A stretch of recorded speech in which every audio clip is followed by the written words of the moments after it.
Hello everyone, this is Prashant Singh and welcome to AEC plus.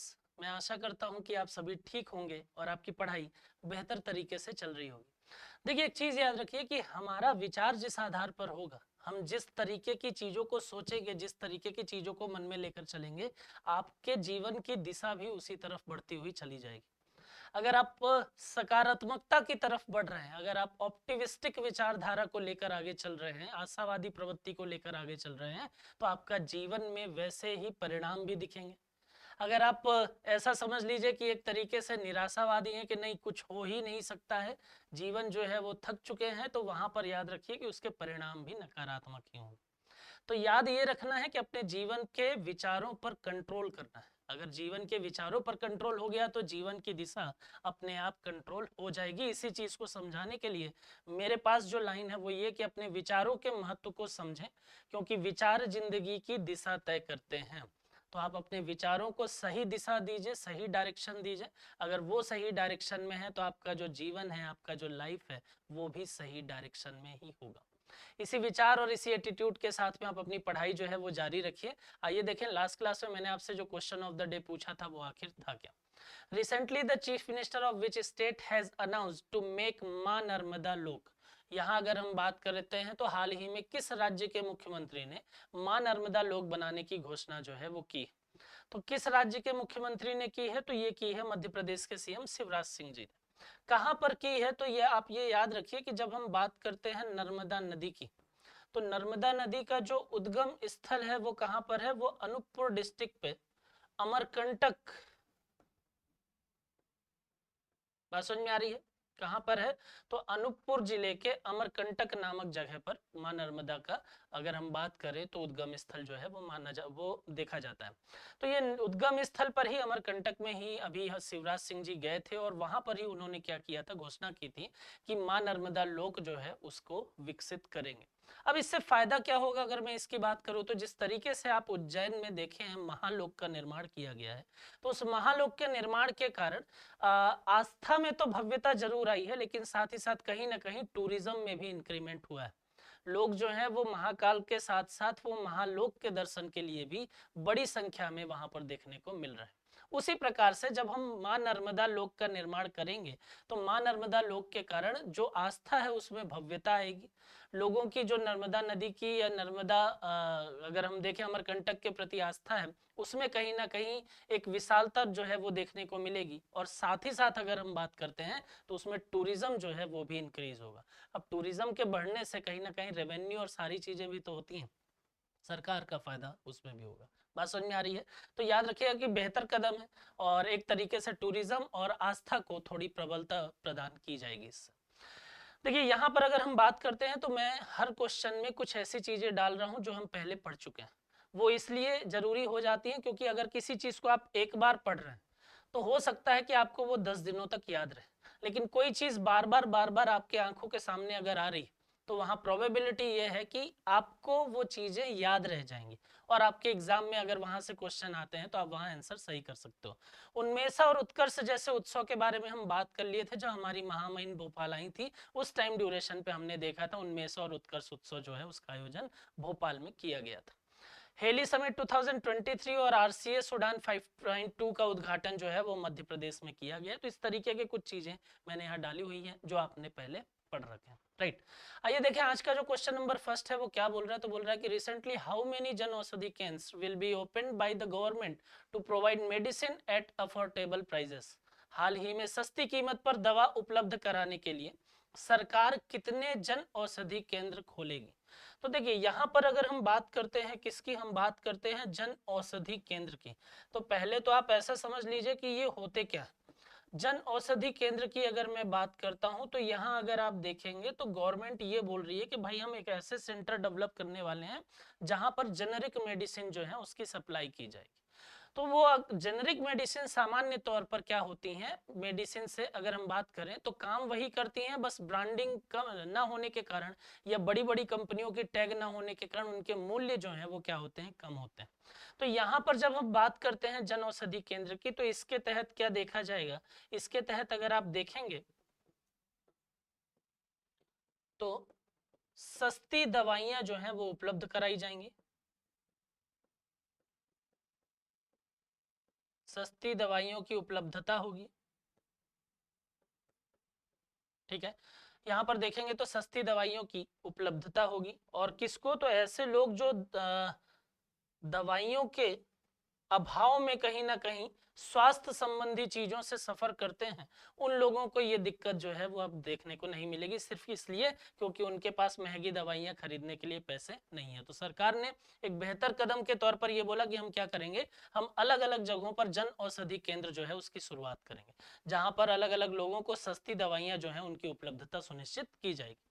कितनी की जाएगी, तो पहले गवर्नमेंट ने ये बोला था कि हम 10,000, ठीक है, केंद्र जो है वो बनाएंगे, लेकिन अब सरकार ने उसको इंक्रीज करके और उसकी संख्या को कितना कर दिया है, उसने उसकी संख्या को 25,000 कर दिया है।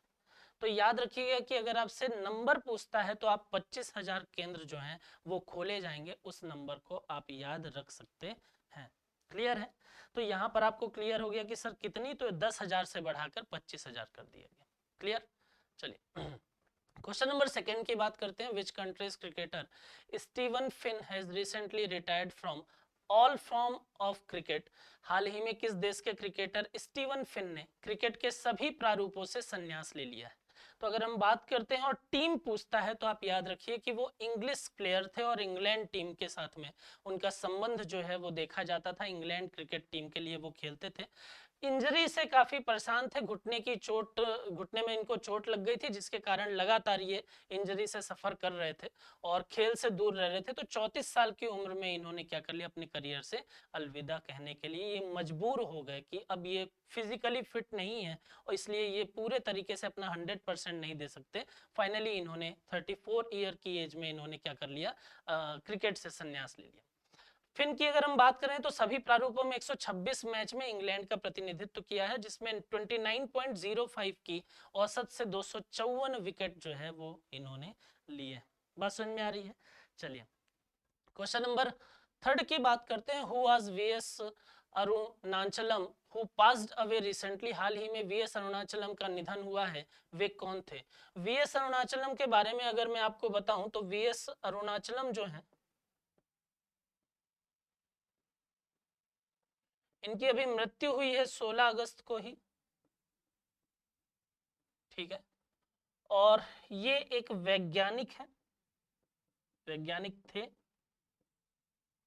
और तीसरा ये याद रखिए कि इनके बारे में एक फेमस चीज ये भी याद रख सकते हैं कि ये प्रशासनिक सेवा के क्षेत्र में, अगर मैं बात करूं आपसे, तो प्रशासनिक सेवा के क्षेत्र में,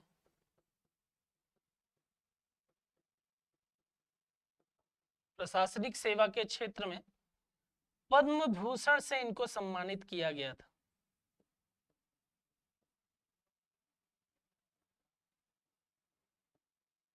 बात समझ में आ रही है? तो याद रखिएगा कि प्रशासनिक सेवा के क्षेत्र में पद्म भूषण से इनको सम्मानित किया गया है 1986 में। ठीक है, तो याद रखिए किस फील्ड से संबंधित है, तो ये वैज्ञानिक थे। क्लियर? चलिए क्वेश्चन नंबर 4 की बात करते हैं। Recently ADB will give a loan of 4.05 million US dollar for child development scheme in which state. हाल ही में एडीबी ने किस राज्य में बाल विकास योजना के लिए 4.05 करोड़ डॉलर का कर्ज देने का निर्णय लिया है? किसको देगा, तो अगर हम बात करते हैं तो वो देगा मेघालय को। बात समझ में आ रही है? अब मेघालय को ये दिया जाएगा तो क्यों दिया जाएगा वो भी आपको पता होना चाहिए। तो याद रखिए कि जो एडीबी है इसको हम बोलते हैं Asian development bank. Asian development bank, ठीक है, ठीक, इसको हम बोलते हैं एशियन डेवलपमेंट बैंक। और एशियन डेवलपमेंट बैंक ने अभी ये बोला है कि हम क्या कर रहे हैं, चाइल्ड डेवलपमेंट के लिए आपको लोन प्रोवाइड करेंगे। चाइल्ड डेवलपमेंट के लिए हम लोन प्रोवाइड करेंगे, किस राज्य को, तो वहां पर याद रखिए किसको, मेघालय को। ठीक है, अब मेघालय करेंगे तो इससे फायदा क्या होगा, तो याद रखना है कि भाई एडीबी जो पैसा देने वाला है कितना, 4.05 डॉलर। ठीक है, जो ये पैसा देने वाला है उसके तहत ये ऑब्जेक्टिव रखा गया है कि भाई 6 वर्ष तक के जो बच्चे होंगे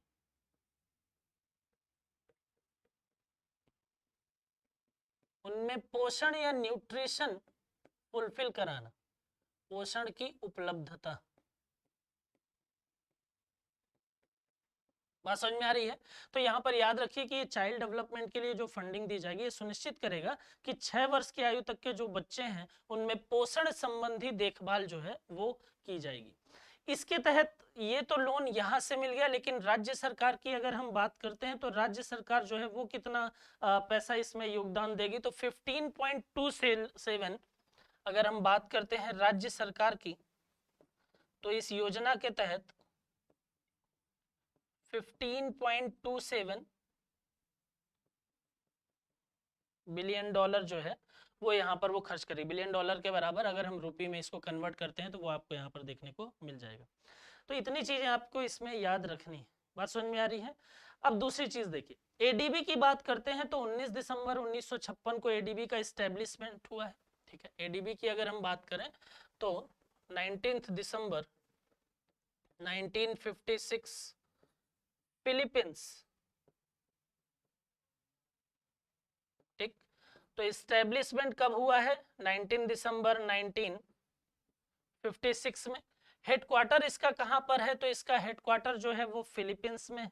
ठीक है, और सदस्य देशों को ये क्या करता है, अगर हम बात करते हैं इसकी, तो एडीबी की अगर हम बात करें तो एडीबी जो है वो इसका काम क्या है, तो मेंबर कंट्री की जब हम बात करते हैं तो मेंबर कंट्रीज को ये क्या करेगा, ये लोन देगा, ये उनको ग्रांट्स देता है अलग अलग चीजों पर, अलग अलग सेक्टर में। और तीसरा अगर हम बात करते हैं तो फाइनेंशियल हेल्प जो है वो भी प्रोवाइड करता है। तो यहाँ पर आप याद रखिए कि मेंबर कंट्रीज की अगर हम बात करते हैं तो वहां पर लोन, ग्रांट्स और फाइनेंशियल हेल्प जो है वो प्रदान की जाती है। दूसरा अगर हम देखें कि सर इसमें कितनी कंट्री अभी करेंटली मेंबर के तौर पर हैं, तो यहाँ पर याद रखना है कि इसकी मेंबर कंट्री जो है वो कितनी है, वो है अभी करंट में 68। फिलहाल इतनी चीजें आपको इस क्वेश्चन में पता होनी चाहिए। ठीक है, चलिए क्वेश्चन नंबर 5 की बात करते हैं। Where was the first e office system of Uttar Pradesh launched recently?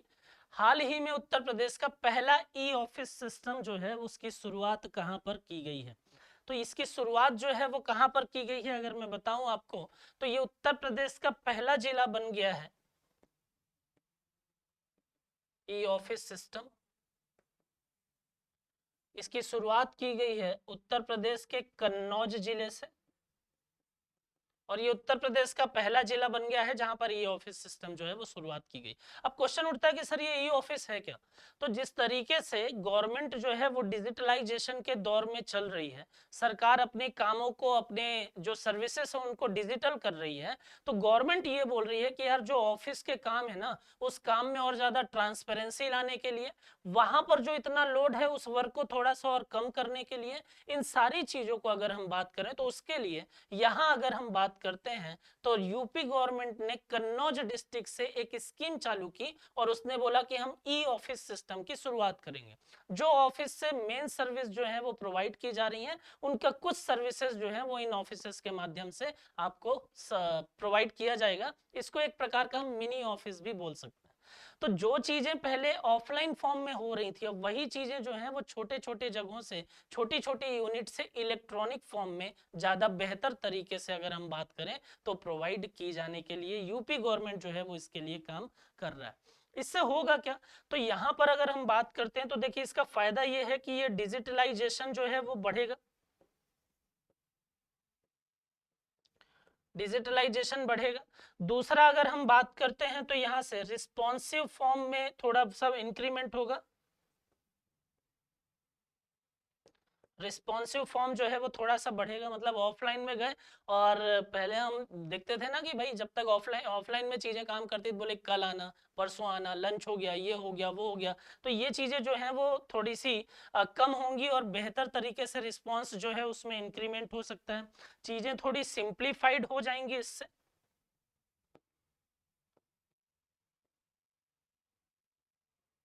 बात समझ में आ रही है?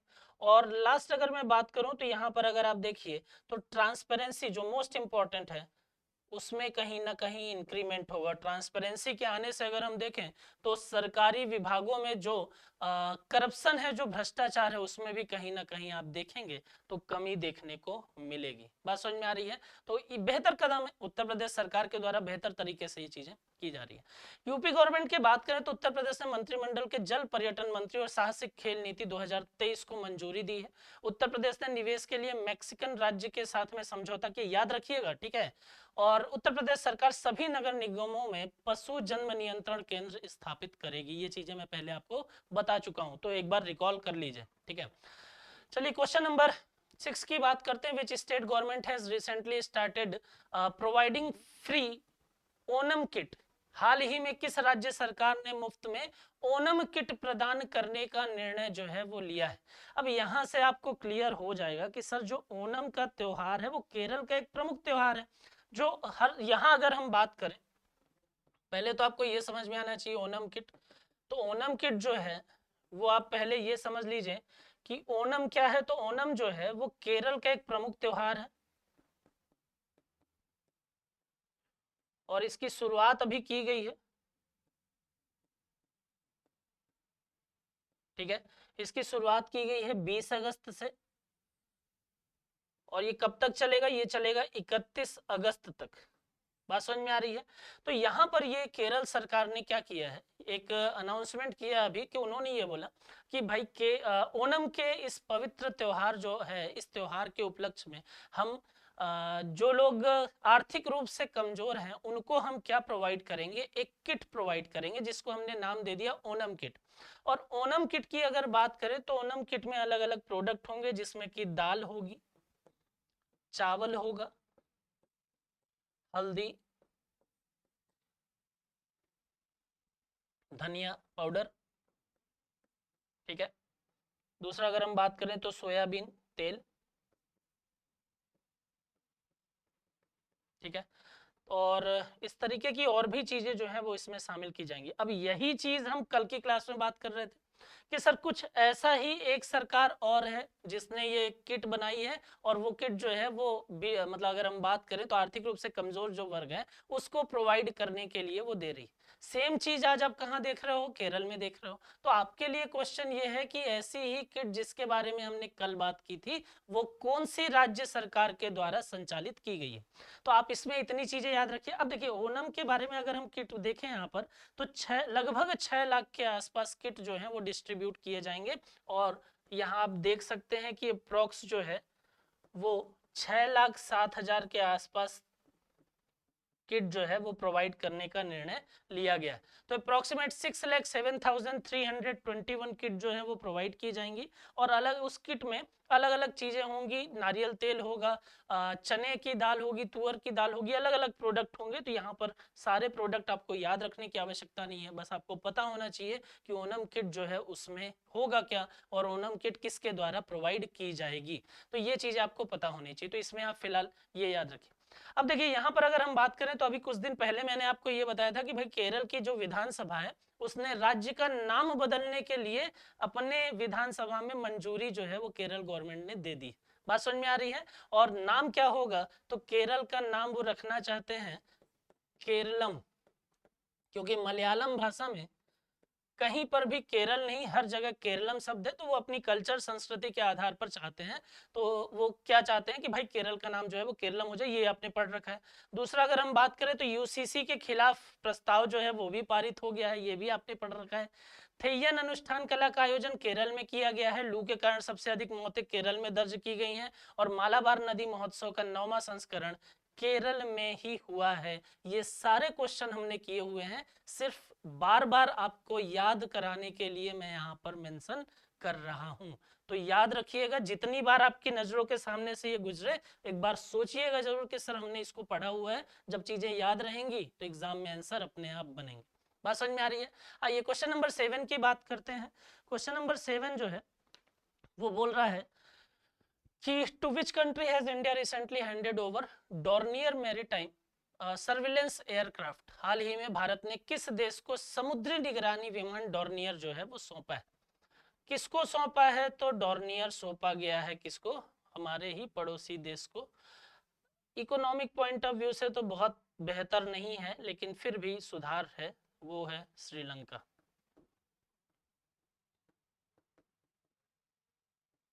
बात समझ में आ रही है? किसको सौंपा गया है? तो श्रीलंका को सौंपा गया है।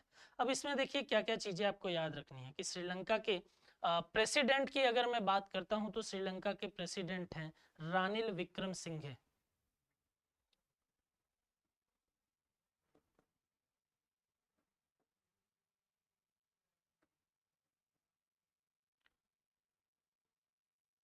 प्रेसिडेंट हैं रानिल विक्रमसिंघे। ठीक है। अब देखिए दूसरी चीज ये कि सर ये जो डॉर्नियर है इसको सौंपने से आखिर फायदा होगा क्या? तो श्रीलंका की अगर हम बात करते हैं तो उसके जो कोस्टल एरिया है ना वहां पर अलग अलग प्रकार से लगातार कहीं ना कहीं हम क्या देखते हैं, कहीं ना कहीं हम ह्यूमन ट्रैफिकिंग भी देख रहे हैं। ठीक है। और अलग अलग प्रोडक्ट के गुड्स की अगर हम बात करते हैं तो स्मगलिंग भी देख रहे हैं। ठीक है।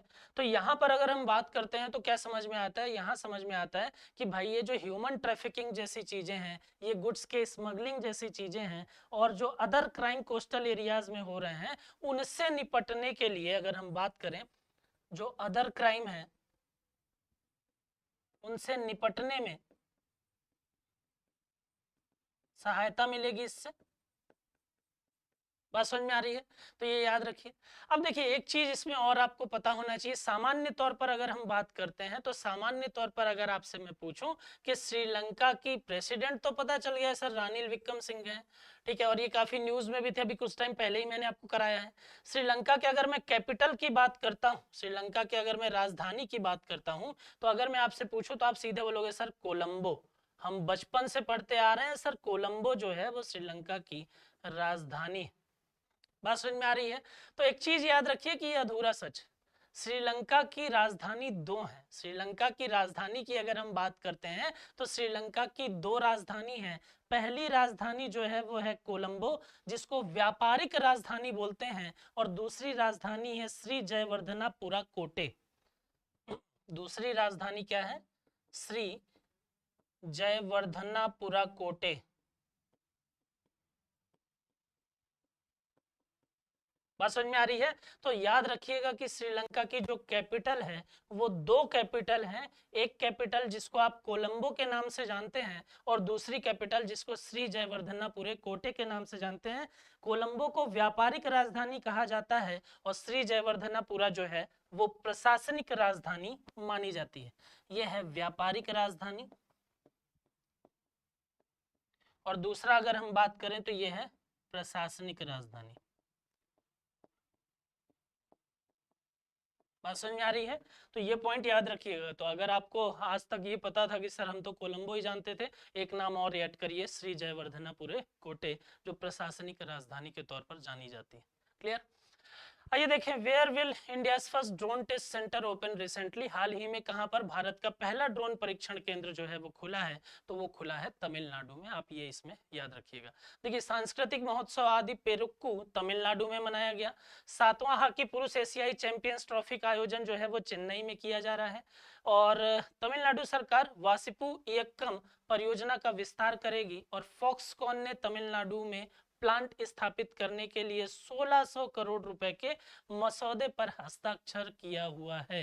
तो ये भी आपको पता होना चाहिए। ठीक है। दूसरा देखिए, क्वेश्चन नंबर 9 की अगर हम बात करें तो who has recently received the George Ledlie award from Harvard university. हाल ही में किसे हार्वर्ड यूनिवर्सिटी से जॉर्ज लेडली पुरस्कार मिला है? तो उनका नाम है राज चेट्टी। ठीक है। फिलहाल इसमें नाम याद रखिए कि सर किसको मिला है, तो राज चेट्टी को मिला है। और अमेरिकी सरकार के कार्यक्रमों के निर्माण में उनके शोध के प्रमुख योगदान के लिए हार्वर्ड विश्वविद्यालय ने उन्हें जॉर्ज लेडली पुरस्कार जो है उससे सम्मानित किया है। तो बी ऑनेस्ट, इसमें सिर्फ आप नाम याद रख सकते हैं, बहुत ज्यादा डिटेल में जाने की आवश्यकता नहीं है। आप सिर्फ ये याद रख सकते हैं कि किसको दिया गया है, वो राज चेट्टी को दिया गया। क्वेश्चन नंबर 10 की बात करते हैं, who has recently launch the addiction free Bengal campaign. हाल ही में किसने व्यसन मुक्त बंगाल अभियान जो है उसकी शुरुआत की है? तो महामहिम द्रौपदी मुर्मू जी ने उसकी शुरुआत जो है वो की है। और इसके अंतर्गत होगा क्या, तो बंगाल के जो भी यूथ है, बंगाल के जो लोग हैं, उनको नशे से मुक्ति के लिए, नशे से दूर करने के लिए और व्यसन से दूर करने के लिए, अलग अलग प्रकार के जो भी चीजें हैं उनसे दूर करने के लिए अगर हम बात करें तो उसके लिए ये कैंपेन चलाया जा रहा है। राजभवन में आयोजित एक समारोह में राष्ट्रपति द्रौपदी मुर्मू ने मेरा बंगाल व्यसन मुक्त बंगाल, ये टाइटल याद रखिएगा कि मेरा बंगाल व्यसन मुक्त बंगाल अभियान जो है वो शुरू किया है, जो ब्रह्म कुमारी राज द्वारा आयोजित एक महत्वपूर्ण उपक्रम है, जिसका उद्देश्य युवाओं में नशीली दवाओं के उपयोग से प्रचलित समस्या से निपटाना है। तो याद रखिएगा, नाम से आइडिया लग रहा है मेरा बंगाल व्यसन मुक्त बंगाल, तो नाम याद रखिएगा, है ना।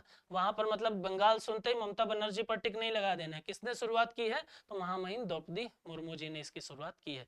तो ये हमारे आज के 10 क्वेश्चन थे। आपके लिए जो क्वेश्चन ऑफ द डे है वो ये है कि हाल ही में जारी राजकोषीय स्वास्थ्य रिपोर्ट में कौन शीर्ष पर रहा है, who has top the recently released fiscal health report. तो आप फटाफट इसको ढूंढिए, इकोनॉमिक्स से रिलेटेड क्वेश्चन है, और फिर इसके बारे में कमेंट करके आप मुझे बताइए। बाकी आप पढ़ाई करते रहिए, खुश रहिए। Thank you so much.